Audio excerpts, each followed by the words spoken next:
Praise the Lord. വേഗം വരുന്നവനായ യേശു ക്രിസ്തുവിൻ്റെ നാമത്തിൽ എല്ലാവർക്കും എൻ്റെ സ്നേഹവന്ദനത്തെ അറിയിക്കുന്നു. വാത്സല്യ സഹോദരങ്ങളെ, ഇന്ന് ഈ പ്രഭാതത്തിൽ എഴുന്നേൽക്കുമ്പോൾ നിങ്ങൾ ഇന്ന് പകൽ അഭിമുഖീകരിക്കേണ്ട പ്രശ്നങ്ങളും വരും ദിവസങ്ങളിൽ അഭിമുഖീകരിക്കേണ്ട പ്രശ്നങ്ങളുമായി വളരെ ഭാരത്തോടെ, വളരെ പ്രയാസത്തോടെ, വളരെ ഞെരുക്കത്തോടെ, നിങ്ങൾ ദുഃഖത്തോടെ ആയിരിക്കുന്നുവെങ്കിൽ ഇന്ന് പകൽക്കാലം ഞാൻ കൊടുക്കുന്ന ഈ മെസ്സേജ് നിങ്ങൾക്ക് വേണ്ടിയുള്ളതാണ്. ഒരിക്കലും ഒരു പ്രശ്നത്തിൻ്റെ മുൻപിലും അടിയറവ് പറയേണ്ടവരല്ല നമ്മൾ. കർത്താവ് നമുക്ക് വേണ്ടി തകർന്നു, നമുക്ക് വേണ്ടി യാഗമായി ഏൽപ്പിച്ചു കൊടുത്തു. ആ യേശുവിൻ്റെ രക്തത്താൽ നമുക്ക് ജയമുണ്ട്. ഇന്ന് പകൽക്കാലം അധൈര്യപ്പെട്ടിരിക്കുന്നവരെ ധൈര്യപ്പെടുത്തുവാനായി ചില തിരുവചനങ്ങളെ ഞാൻ വായിച്ച് നിങ്ങൾക്ക് വേണ്ടി പ്രാർത്ഥിക്കുന്നതായിരിക്കും. സ്തോത്രം. അതിനായി നമുക്ക് പരിശുദ്ധാത്മാവിൽ ശരണപ്പെടാം. ഹല്ലേലൂയ. യെശയ്യാപ്രവാചകൻ്റെ പുസ്തകം 43:19 തിരുവചനം ഇങ്ങനെ പറയുന്നു: ഇതാ ഞാൻ പുതിയതൊന്ന് ചെയ്യുന്നു, അത് ഇപ്പോൾ മുളയ്ക്കും, നിങ്ങൾ അറിയുന്നില്ലയോ? ഞാൻ മരുഭൂമിയിൽ ഒരു വഴിയും നിർജ്ജന പ്രദേശത്ത് നദികൾ ഉണ്ടാക്കും. ഹല്ലേലൂയ, സ്തോത്രം. അപ്പം നമ്മുടെ കർത്താവിന് ഒന്നും അസാധ്യമല്ല. ഏത് മരുഭൂമിയെയും ഹല്ലേലൂയ, സ്തോത്രം, ഉദ്യാനമാക്കി മാറ്റുവാൻ നമ്മുടെ ദൈവത്തിന് കഴിയും. ഹല്ലേലൂയ, സ്തോത്രം.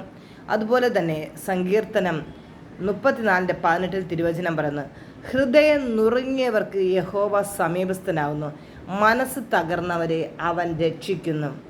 പ്രിയ സ്നേഹിതരെ, നമ്മൾക്കൊരു ആവശ്യം വരുമ്പോൾ, നമുക്കൊരു പ്രയാസം വരുമ്പോൾ, ഒരു ബുദ്ധിമുട്ട് വരുമ്പോൾ, നമ്മളൊരു ആഗ്രഹവുമായി, ഒരു ആവശ്യവുമായി നമ്മുടെ ഒരു സുഹൃത്തിനെ സമീപിക്കുമ്പോൾ അവർ നമ്മെ കൈവിട്ടെന്നിരിക്കും. ഹല്ലേലൂയ, സ്തോത്രം. നമ്മളെ മറന്നെന്നിരിക്കും, നമ്മൾ ചെയ്ത ഉപകാരം മറന്നെന്നിരിക്കും, നമ്മൾ കഴിഞ്ഞ നാളുകളിൽ അവർക്ക് വേണ്ടി എന്തൊക്കെ ചെയ്തു അതെല്ലാം അവർ മറന്ന് നമ്മളൊരു സഹായത്തിന് വേണ്ടി ചെല്ലുമ്പോൾ നമ്മളെ കൈവിട്ടെന്നിരിക്കും.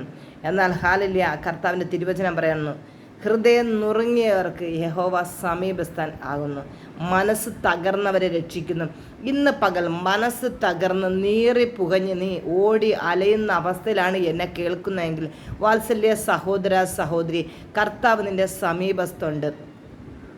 കർത്താവ് നിന്റെ സമീപത്തിൽ ഉണ്ട്. നീ ഓടി അലയേണ്ടവനല്ല. നീ ദൈവസന്നിധിയിൽ ഇരിക്കുക. ദൈവസന്നിധിയിലിരുന്ന് ദൈവത്തോട് നീ പ്രാർത്ഥിക്കുക. ദൈവം നിനക്കുള്ള വഴികളെ തുറക്കും. ഹല്ലേലൂയ, സ്തോത്രം.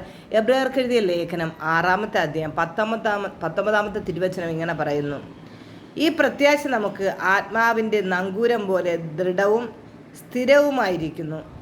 ഹല്ലേലൂയ, സ്തോത്രം. അപ്പോൾ ഈ ഒരു പ്രത്യാശ നമ്മുടെ ജീവിതത്തിൽ ദൃഢമായിരിക്കട്ടെ. ഹല്ലേലൂയ, സ്തോത്രം. ഒരു കപ്പലിനെ നിയന്ത്രിക്കുന്നത് അതിൻ്റെ ചുക്കാൻ കൊണ്ടാണ്. നങ്കൂരം പോലെ ദൃഢവും ആയിരിക്കട്ടെ എന്ന് തിരുവചനം പറയുന്നു. ഹല്ലേലൂയ, സ്തോത്രം. എവിടെയാണോ നിങ്ങൾ, ആരെയാണോ ആശ്രയിച്ച് നിങ്ങൾ ഇന്ന് പകൽ ഓടുന്നത്, ഇന്ന് പകൽക്കാലം നിൻ്റെ ഓട്ടം അവസാനിപ്പിക്കുക. സ്തോത്രം. കാറ്റടിച്ച് അലയുന്ന ഒരു ഓട പോലെയോ കാറ്റിനാൽ പോകുന്ന ഒരു കപ്പൽ പോലെയോ അല്ല നിൻ്റെ ജീവിതത്തിൽ ക്രിസ്തു ഉണ്ടെങ്കിൽ ആ കർത്താവിൻ്റെ വചനത്തെ നീ അനുസരിക്കുവാൻ ആദ്യം തയ്യാറാകുക. കർത്താവിൻ്റെ കൽപ്പനകളെ അനുസരിക്കുക. അങ്ങനെയാണെങ്കിൽ ഓടി അലഞ്ഞ്, ഹല്ലേലൂയ, സ്തോത്രം, നിൻ്റെ ജീവിതത്തിൽ നീ നശിച്ചു പോകേണ്ടവളല്ല. നീ മടങ്ങി വരിക. ദൈവത്തിൻ്റെ വചനത്തിന് കീഴ്പ്പെട്ട് എപ്പോഴാണോ നീ ജീവിക്കാൻ തുടങ്ങുന്നത്, ആ നിമിഷം നിൻ്റെ അവസ്ഥകളെ ദൈവം മാറ്റും. ഹല്ലേലൂയ, സ്തോത്രം. റോമർക്ക് എഴുതിയ ലേഖനം 8-ാമത്തെ അധ്യായം 28-ാമത്തെ തിരുവചനം ഇങ്ങനെ പറയുന്നു: ദൈവത്തെ സ്നേഹിക്കുന്നവർക്ക്, അവൻ്റെ ഉദ്ദേശപ്രകാരം വിളിക്കപ്പെട്ടവർക്ക് സകലതും നന്മയ്ക്കായി കൂടി വ്യാപരിക്കുന്നുവെന്ന് നാം അറിയുന്നു. എൻ്റെ സഹോദരങ്ങളെ, ഇന്ന് നിങ്ങളുടെ ജീവിതത്തിൽ എന്തെല്ലാം പ്രയാസങ്ങളും പ്രതിസന്ധികളും കടന്നു വന്നാലും, ആരെല്ലാം തള്ളിക്കളഞ്ഞാലും, ആരെല്ലാം തള്ളിപ്പറഞ്ഞാലും, സ്തോത്രം, ഇതെല്ലാം ഒരു ദൈവ പൈതൻ്റെ ജീവിതത്തിൽ നന്മയ്ക്കായി കൂടി വ്യാപരിക്കും. ഇതൊന്നും നിൻ്റെ ലൈഫിൽ തിന്മയ്ക്കായിട്ടല്ല. ഇതൊന്നും നിൻ്റെ ജീവിതത്തിൽ അവസാനമല്ല. ഇത് എല്ലാം തീർന്നെന്ന് വിചാരിക്കരുതേ. എല്ലാം നഷ്ടപ്പെട്ടെന്ന് വിചാരിക്കരുതേ. ഈ നഷ്ടം, ഈ കഷ്ടം, ഈ വേദന, ഈ രോഗം, ഈ കടഭാരം, ഇതെല്ലാം നിൻ്റെ ലൈഫിൽ വരുന്ന ആളുകൾ നിനക്ക് നന്മയ്ക്കായി കൂടി വ്യാപരിക്കുന്നു. റോമർക്ക് എഴുതിയ ലേഖനം 8:21 തിരുവചനം പറയുന്നു. ഹല്ലേലൂയ, സ്തോത്രം.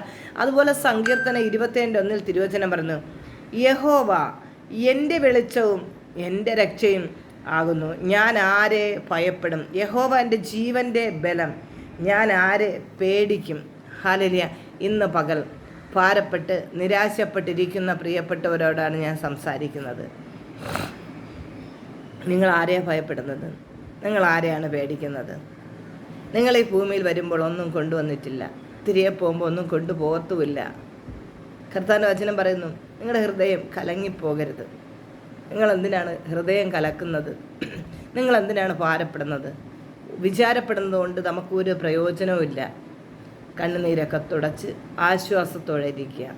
എന്ത് ലൈഫിൽ വന്നാലും കർത്താവ് അറിയാതെ ഒന്നും സംഭവിക്കുന്നില്ല. എല്ലാം നന്മയ്ക്കാണ്. ചേർത്ത് നിർത്തേണ്ടവർ മാറ്റി നിർത്തിയാലും, സഹായിക്കേണ്ടവർ സഹായിച്ചില്ലെങ്കിലും, ആശ്വസിപ്പിക്കേണ്ടവർ ആശ്വസിപ്പിച്ചില്ലെങ്കിലും സാരമില്ല.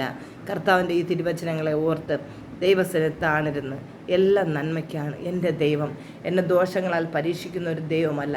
എൻ്റെ ദൈവം എന്നെ നടത്തും. എൻ്റെ ദൈവം എന്നെ ഒരു ജയാളിയാക്കി നടത്തും. ഇന്നത്തെ അവസ്ഥ മാറും. ആ ഒരു വിശ്വാസത്തോടെ പ്രത്യാശയോടെ ദിവസം നമുക്ക് പ്രാർത്ഥിക്കാം. കണ്ണുകളുടക്കി ഒരു നിമിഷം പ്രാർത്ഥിക്കാം.